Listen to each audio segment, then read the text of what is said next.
और good morning Madhya Pradesh की शुरुआत करेंगे मध्य प्रदेश के वेदर अपडेट के साथ। बड़ी खबर आपको बता दें, मध्य प्रदेश में ठंड का सितम लगातार जारी है। मध्य प्रदेश के कई जिलों में घना कोहरा छाया हुआ है। होशंगाबाद, उज्जैन, इंदौर, जबलपुर के तापमान में गिरावट दर्ज की गई है। भोपाल संभाग में भी पारे में गिरावट दर्ज की गई है। भोपाल में न्यूनतम तापमान 8.6 डिग्री रहा। वहीं ग्वालियर की अगर बात की जाए तो ग्वालियर में रात का न्यूनतम तापमान 7 डिग्री तक जा पहुंचा है। नौगांव में सबसे कम तापमान रहा, 5.3 डिग्री वहां पर टेम्परेचर दर्ज किया गया है। और कई जिलों में 10 डिग्री से कम रहा है न्यूनतम तापमान। और इससे आप अंदाजा लगा सकते हैं कि मध्य प्रदेश में ठंडक कितनी तेजी के साथ बढ़ रही है। दिसंबर का पहला हफ्ता और मध्य प्रदेश में कड़ाके की ठंड की शुरुआत हो चुकी है। कई जिलों में घना कोहरा छाया हुआ है और ज्यादातर ऐसे जिले रहे जहां पर पारा 10 डिग्री के भी नीचे दर्ज किया गया है। होशंगाबाद, उज्जैन, इंदौर, जबलपुर के तापमान में गिरावट देखी गई है। और ग्वालियर में रात का तापमान न्यूनतम तापमान 7 डिग्री तक जा पहुंचा है।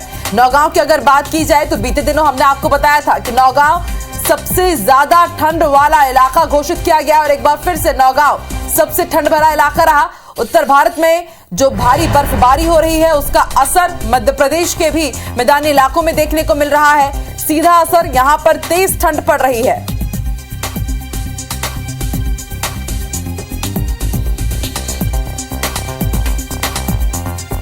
ग्वालियर की अगर बात की जाए तो ग्वालियर में रात का तापमान 7 डिग्री तक जा पहुंचा है। नौगांव में सबसे कम 5.3 डिग्री न्यूनतम तापमान दर्ज किया गया। उत्तर भारत से जो ठंडी हवाएं आ रही है उसके चलते मध्य प्रदेश का टेम्परेचर लगातार गिरता जा रहा है। 10 ऐसे जिले हैं जहां पर जो पारा है वो 10 डिग्री के नीचे दर्ज किया गया है। कई जिलों में सुबह की शुरुआत घने कोहरे के साथ हुई है। और देखिए, दिसंबर के पहले ही सप्ताह में जब इतनी ठंड है तो आप इससे अंदाजा लगा सकते हैं कि आने वाले दिनों में ठंड और तेजी से बढ़ेगी।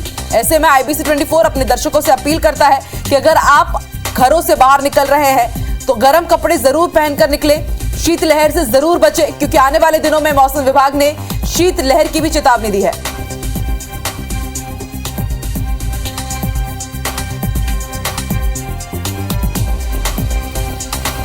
और मध्य प्रदेश के अलग अलग जिलों में ठंड का कैसा हाल है, जानकारी हमें देंगे। इंदौर से हमारे साथ शालिनी जुड़ चुकी है, नासिर ग्वालियर से जुड़ चुके हैं और भोपाल से हमारे साथ नीलम जुड़ चुकी है। सबसे पहले रुख कर लेते हैं नासिर का।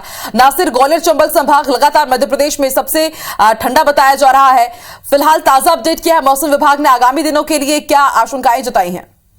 देखिए आकांक्षा, ग्वालियर चंबल संभाग के जो 9 जिले हैं लगभग वहां पर जो टेम्परेचर है 7 से 8 डिग्री के बीच में घूम रहा है। और सबसे ज्यादा जो ठंडा है वो नौगांव है, मध्य प्रदेश में सबसे ज्यादा। और इसकी चपेट में मध्य प्रदेश के जो 15 जिले हैं वो पूरे ठंड की चपेट में। ग्वालियर चंबल संभाग की जो ठंड है वो जग जाहिर है कि कितना टेम्परेचर आ जाता है। और जैसा कि अभी जो रात का जो तापमान है उसमें न्यूनतम ग्वालियर का 7 डिग्री तक पहुंच गया है। लेकिन जिस तरह के जो इंतजाम अब करना चाहिए, नगर निगम को करना चाहिए, क्योंकि अलाव से निपटने के लिए उसने भी अब शुरुआत करने का दौर उनका भी शुरू हो गया। वो अब जगह जगहों पर अलाव भी जलाने की कोशिश कर रही है, जिससे जो राहगीर है दूसरे प्रदेश से आते हैं एक शहर में पनाह लेने के लिए, जो लोग आते हैं उन लोगों को अलाव जला के उनको थोड़ी सी राहत दी जाए। लेकिन अभी जो मौसम विभाग के मुताबिक ये जो ठंड है 12 दिसंबर के बाद और भी ज्यादा तेजी से बढ़ जाएगी ग्वालियर चंबल संभाग में, क्योंकि यहाँ पर जो पारा है ग्वालियर चंबल संभाग में लगभग 2 डिग्री से 3 डिग्री तक पहुंच जाता है। तो अभी ये दौर फर्स्ट वीक का दिसंबर में है, तो माना जा सकता है कि अभी जैसे जैसे और वक्त बीतेगा और उसके बाद ठंडक और भी ज्यादा बढ़ेगी। तो कुल मिलाकर देखा जाए तो अभी लोगों को बहुत जागरूक होने की जरूरत है। यानी कि जो ओल्ड एज वाले लोग हैं उनको अगर वॉक करने के लिए भी निकलना है तो कहीं ना कहीं बहुत ज्यादा इंतजाम के साथ निकलना है। और डॉक्टर ने तो सलाह दी है कि वो अभी वॉक के लिए भी ना निकले तब जब धूप आ जाए तभी निकले, उससे पहले ना निकले, नहीं तो ये कहीं ना कहीं कोल्ड स्ट्रोक का भी शिकार हो सकते हैं। जी ठीक है नासिर, आप बने रहिए हमारे साथ। रुक कर लेते हैं अब भोपाल का। हमारी सहयोगी नीलम भी जुड़ी है। नीलम, भोपाल का मौसम का हाल क्या कह रहा है? मौसम विभाग का क्या अनुमान आने वाले दिनों के लिए? जी आकांक्षा, देखिए राजधानी भोपाल में भी ठंड जो है वो बढ़ गई है। अगर हम बात करें तापमान की तो एकाएक जो है 5 डिग्री तक की गिरावट राजधानी भोपाल के तापमान में दर्ज की गई है। न्यूनतम तापमान 8.3 डिग्री तक पहुंच गया है। मौसम विभाग के अनुमान के मुताबिक राजधानी भोपाल में 1 से 2 दिन जो है थोड़ी सी बढ़ोतरी जरूर दर्ज की जाएगी, क्योंकि हिमाचल प्रदेश के पास जो पश्चिमी विक्षोभ था वो आगे की तरफ बढ़ गया है और उस ओर से ठंडी हवाएं जो आ रही है वो राजधानी भोपाल समेत पूरे प्रदेश में जो है ठिठुरन बढ़ा रही है। उन ठंडी हवाओं के चलते न्यूनतम तापमान में जो है 5 डिग्री तक की जो गिरावट है वो दर्ज की गई है। अगर हम बात करें सबसे कम न्यूनतम तापमान की, तो नौगांव में जो है सबसे कम न्यूनतम तापमान 5 डिग्री के आसपास दर्ज किया गया है। वहीं हिल स्टेशन पचमढ़ी में भी न्यूनतम तापमान इसी के आसपास जो है दर्ज किया जा रहा है। मौसम विभाग का अनुमान है कि शुक्रवार शनिवार को 1 से 2 डिग्री तक का इजाफा हो सकता है, पर उसके बाद बंगाल की खाड़ी के पास जो डीप डिप्रेशन का एरिया बना है वो चक्रवात में बदल जाएगा और उसके असर के चलते राजधानी भोपाल समेत मध्य प्रदेश के कुछ जिलों में, खासतौर पर जो पूर्वी जिले हैं वहां पर थोड़ी बहुत जो है हल्की बारिश भी हो सकती है, जिसे मवाठा कहते हैं। तो मवाठा गिरने के भी यहाँ पर आसार जताए गए और उसके बाद एक बार फिर से जो है तेजी से जो ठंड जो है बढ़ सकती है, न्यूनतम तापमान और ज्यादा गिर सकते हैं। अगर हम फिलहाल की बात करें तो प्रदेश के 46 जिलों में जो है 10 डिग्री के नीचे न्यूनतम तापमान दर्ज किया जा रहा है और फिलहाल राहत बिल्कुल भी नजर नहीं आएगी, ऐसा मौसम विभाग का अनुमान है। आकांक्षा, ठीक है नीलम, आप बने रहिए। अब रुख कर लेते हैं इंदौर का। शालिनी, आप बताइए, इंदौर वासियों के लिए कितनी चिंता भरी खबर, क्या आने वाले दिनों में किस तरह का रहेगा मौसम का हाल इंदौर का?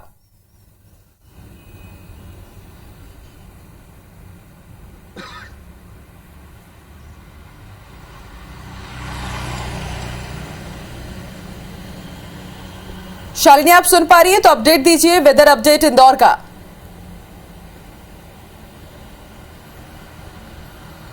चलिए, फिलहाल शालिनी से हमारा संपर्क नहीं हो पा रहा है, तो मध्य प्रदेश में ठंड का सितम जारी है। शालिनी से जरूर जानेंगे कि इंदौर वासियों के लिए कैसा रहने वाला है वेदर अपडेट इंदौर का। हालांकि आपको इसके साथ ही जानकारी दे दें कि मध्य प्रदेश में, जैसे कि हमारी सहयोगी नीलम बता रही थी, कि एक विक्षोभ है जो इस वक्त डिस्टर्ब कर रहा है मध्य प्रदेश के वेदर सिस्टम को और इस कारण पूरे ही मध्य प्रदेश में इतनी तेज ठंडक पड़ रही है, तेज ठंड पड़ रही है और आने वाले दिनों में मौसम विभाग ने यह भी अनुमान जताया है कि ठंड का सिलसिला ऐसा ही जारी रहेगा।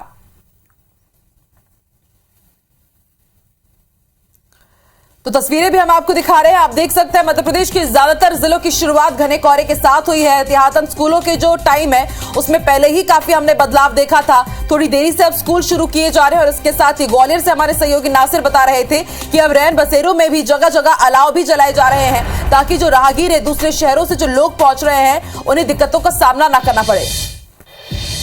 नासिर भी जुड़े हुए हैं। नासिर, कुछ दिनों पहले ही आपने बताया था कि नगर निगम के जो इंतजाम है वो नाकाफी थे, क्या समझा जाए कि अब जैसे जैसे ठंड बढ़ेगी नगर निगम और भी एहतियातन कदम उठाएगा? बिल्कुल जाहिर सी बात है, क्योंकि उत्तर मध्य भारत की जैसी जो हवाएं चल रही हैं, ठंडी हवाएं चल रही हैं, उससे कहीं ना कहीं हाड़ कपा देने वाली सर्दी है वो यहाँ पर ग्वालियर चंबल संभाग में महसूस की जा रही है। क्योंकि ग्वालियर चंबल संभाग एक बड़ा सेंटर है, यहाँ पर हॉस्पिटल्स भी है, तो कहीं ना कहीं दूसरे प्रदेशों से भी यहाँ पर लोग आते हैं, अन्य जिलों से भी आते हैं, उत्तर प्रदेश से भी आते हैं, राजस्थान से भी आते हैं। तो ऐसे में प्रशासन और नगर निगम की कोशिश ये रहती है कि जो लोग आते हैं, बाहरी लोग आते हैं, उन लोगों को अस्पताल के बाहर या फिर चौक चौराहे जो होते हैं वहां पर अलाव जलाया जाए, जिससे उनको थोड़ी सी राहत दी जा सके। क्योंकि ज्यादा राहत तो दे नहीं सकते, क्योंकि रैन बसेरों में उनका इंतजाम तो किए गए हैं, लेकिन उसके साथ ही गर्मी के लिए यानी कि आग जलाकर उनको सर्दी से थोड़ी सी राहत देने की जो कोशिश है वो रहती है। लेकिन अभी जिस तरह से मौसम वैज्ञानिकों का जो अनुमान है कि 12 दिसंबर के बाद और भी ज्यादा ठंड पड़ने वाली है ग्वालियर चंबल संभाग में। बिल्कुल जाहिर सी बात है, नगर निगम को और भी इंतजाम करने पड़ेंगे। आप बने रहिए हमारे साथ। नासिर, रुक कर लेते हैं शालिनी का। शालिनी, मेरी आवाज अगर आप तक पहुंच पा रही है तो इंदौर का क्या है वेदर अपडेट?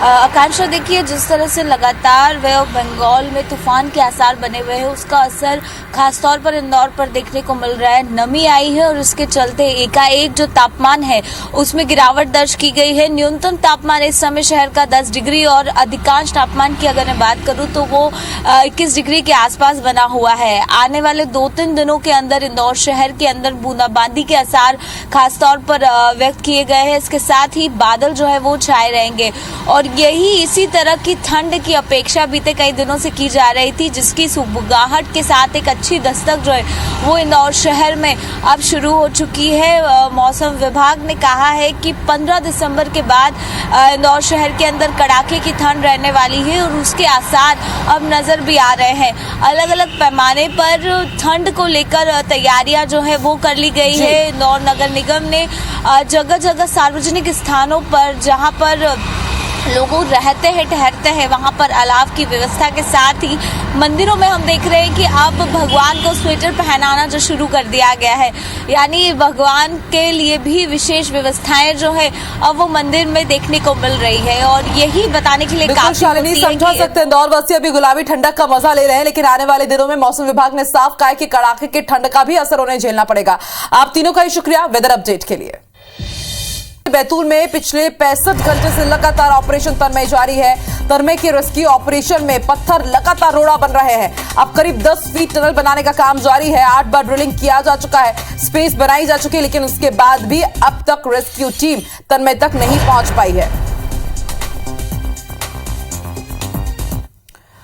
और लगातार IBC 24 की टीम ग्राउंड जीरो पर मौजूद है। हमारे सहयोगी शिखिल इस वक्त ग्राउंड जीरो पर ही मौजूद है। शिखिल, आज का दिन क्या कह रहा है, कब तक बाहर आ पाएगा तन्मय, और अभी वहां पर क्या चल रहा है?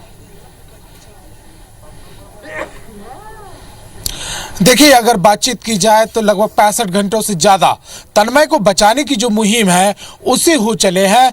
इतना ही नहीं बल्कि अगर हम देख सकते हैं तो लगातार जबरदस्त चुनौतियों का सामना प्रशासन को करना पड़ रहा है, टीम को भी करना पड़ रहा है, लेकिन कई सवाल भी खड़े हो रहे हैं। सवाल क्या है, उससे पहले मैं आपको तस्वीरें दिखा देता हूं कि ये जो हम देख पा रहे हैं कि फिलहाल ये एक गड्ढा जो है वो खोदा गया था, इसके नीचे सुरंग खुदाई का काम जारी था। सुरंग खुदाई को भी लेकर ये पहले आंकड़े लगाए गए, ये कयास यहाँ पर लगाया गया था, पहले 7 फीट की खोदी जानी है, लेकिन कहीं ना कहीं एक टेक्निकल चूक इसको कही जा सकती है, फिर 10 फीट की टनल बनाने की बातचीत कही गई। इतना ही नहीं बल्कि मैनुअल को अगर हम देखते हैं तो 3 फीट तक का मैनुअल, उसके बाद फिर मैनुअल की जो 3 फीट तक था उसकी मशीनों से खुदाई, फिर मैनुअल, यानी तमाम गणित जो थे उनको बिठाया गया। लेकिन गणित में सबसे बड़ा एक रोड़ा यहाँ पर सामने आ रहा है कि एक तो बड़ी बड़ी चट्टानें तो दूसरा पानी, दोनों एक कड़ी मुसीबतों का जो है बड़ी मुसीबत यहाँ रेस्क्यू के लिए बने हुए हैं। लगातार शुरू से ही यही 2 वजह रही है कि 10 फीट की यानी कल करीब यूं कहा जाए कि 24 घंटे से ज़्यादा का समय इस सुरंग को लेकर हो चला है कि इसको लेकर कवायद करना, तमाम प्लानिंग्स वगैरह करना, लेकिन अब तक भी 10 फीट को ना खोदा जाना कहीं ना कहीं ये बताता है कि चुनौतियां कई हैं। तो दूसरी जगह अनुभव भी एक बहुत बड़ी बात सामने आती है। प्रशासनिक रूप से भी अगर हम यहाँ देखते हैं, चाहे हम पुलिस प्रशासन की बात करें, जिला प्रशासन की हम बातचीत कर लेते हैं, अनुभव की एक बहुत बड़ी कमी नजर आ रही है। तालमेल जरूर दिखाई देता है, लेकिन जिस प्रकार से हम एक्सपर्ट की टीमों की बातचीत करें, यहाँ पर जिस प्रकार से जो तमाम एक्सपर्टों के साथ साथ लिए गए जो रायशुमारी के साथ हम देखते हैं कि जो अधिकारियों की एक जो कहना चाहिए कि एक नेतृत्व क्षमता, एक निर्णय लेने की जो क्षमता होती है, वो कहीं ना कहीं तक अब इस पूरे मामले में कमजोर नजर आ रही है। और यही कारण है कि कुछ हद तक जो काम है वो उतना सही तरीके से नहीं हो पा रहा। हम दूसरा बना हुआ है कि आखिर कब तक जो मासूम तन्मय है वो बाहर निकल करके आ पाएगा और कितना वक्त लगेगा। रेस्क्यू टीम का क्या कहना है, क्योंकि लगातार हम सुन रहे हैं कि एक पैरेलल टनल तो खोद दिया गया है, एक और सुरंग बनाई जाएगी, वो कब तक खुद पाएगी, कब तक वो बाहर निकल पाएगा।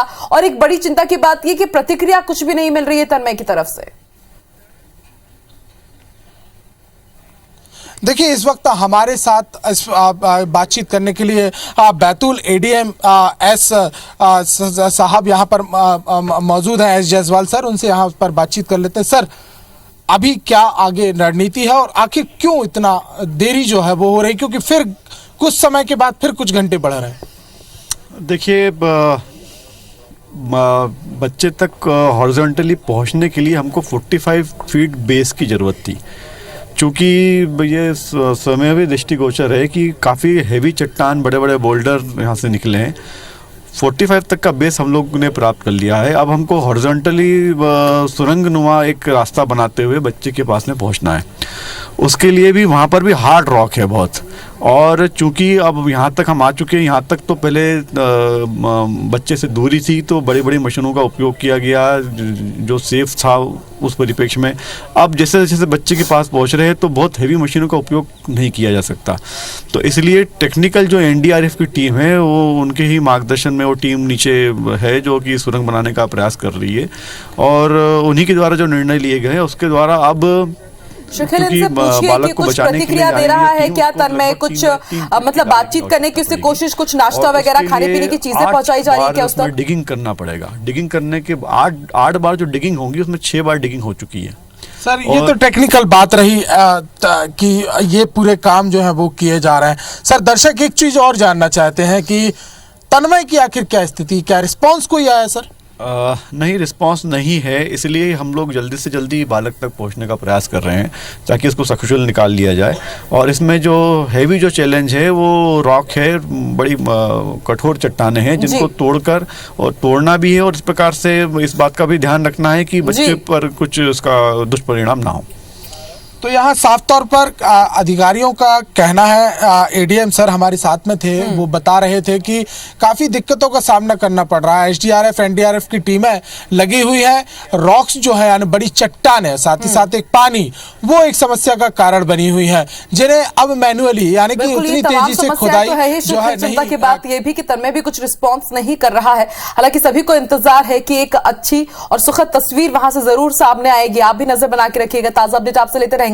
शुक्रिया अपनी जानकारी के लिए। तन्मय रिस्पांस नहीं कर रहा है, ये एक चिंता की बात है, लेकिन आप दुआएं जरूर करते रहिए। लगातार IBC 24 की टीम भी इस खबर पर नजर बनाए हुए। बड़ी खबर आपको ग्वालियर से बता दें, डिवाइडर पर कचरा फेंकने पर निगम आयुक्त भड़क गए हैं। निगम आयुक्त अतेंद्र गुर्जर ने फटकार लगाई है। फटकार के बाद कचरे को उठवाया भी है।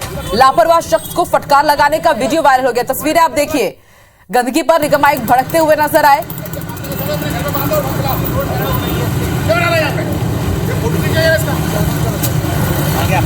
भैया आएंगे यहाँ पर रोड को हमारे घर पे डलवा दूंगा पूरा कचरा। इसलिए इसको भराओ, इसको भराओ, भरना पड़ेगा। अभी करो, भराओ से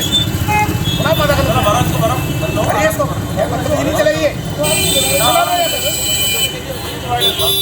नहीं ऐसा ही बात होगी। क्या तरीका क्या है? अरे तो अभियान खा जाएगा। क्यों बंदी फैला रही है? आएगी ना रोड पे, आ जाएगी, अपने घर पे डालो। इसको भी खाएगी, फिर इसको भी खाएगी।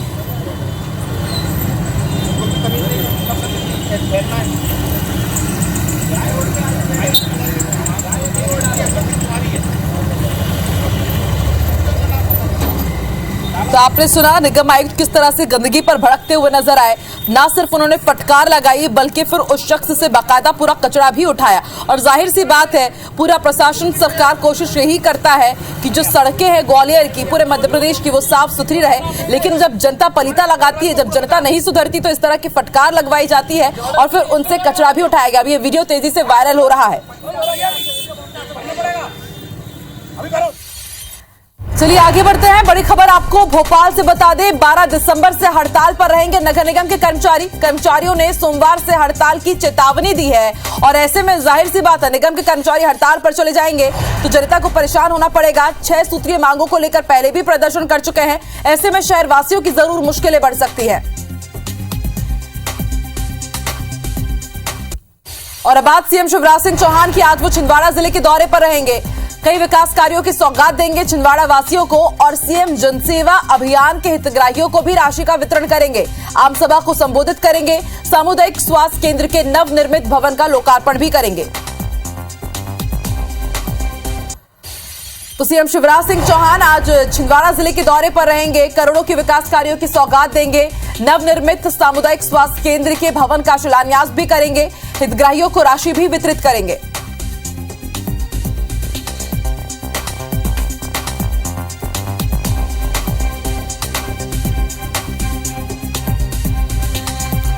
तो बड़ी खबर, सीएम शिवराज सिंह चौहान आज छिंदवाड़ा जिले के दौरे पर रहेंगे। विकास कार्यों की सौगात देंगे। रोजाना अलग अलग जिलों का दौरा कर रहे हैं सीएम शिवराज सिंह चौहान और आज इसी सिलसिले में वो छिंदवाड़ा पहुंचेंगे। जनसेवा अभियान के हितग्राहियों को राशि का वितरण भी करेंगे। वहीं आज इंदौर जिले के दौरे पर रहेंगे केंद्रीय मंत्री ज्योतिरादित्य सिंधिया। शहर के विभिन्न कार्यक्रमों में शिरकत करेंगे। के साथ 3 निजी कॉलेजों के कार्यक्रम में भी वो शामिल होंगे। तो इंदौर पहुंचने वाले हैं ज्योतिरादित्य सिंधिया। इंदौर आएंगे, निजी कॉलेज के कार्यक्रम में शामिल होंगे, शहर के विभिन्न कार्यक्रमों में भी शिरकत करेंगे और इसके साथ ही माना जा रहा है कि शायद अधिकारियों के साथ भी उनकी बैठक हो सकती है।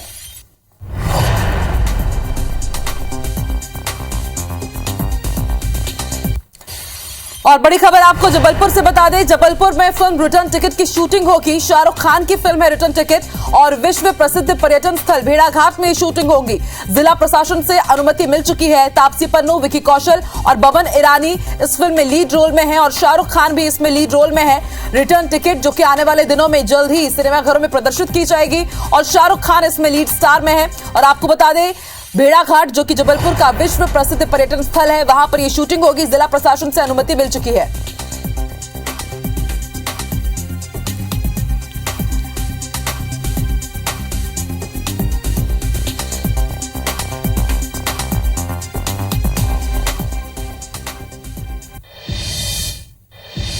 और इसी के साथ गुड मॉर्निंग मध्य प्रदेश में फिलहाल इतना ही। देश और दुनिया की तमाम बड़ी खबरों के लिए आप IBC 24 देखते रहिए और आगे देखिए हमारा खास कार्यक्रम सितारे हमारे। मुझे दीजिए इजाजत, नमस्कार।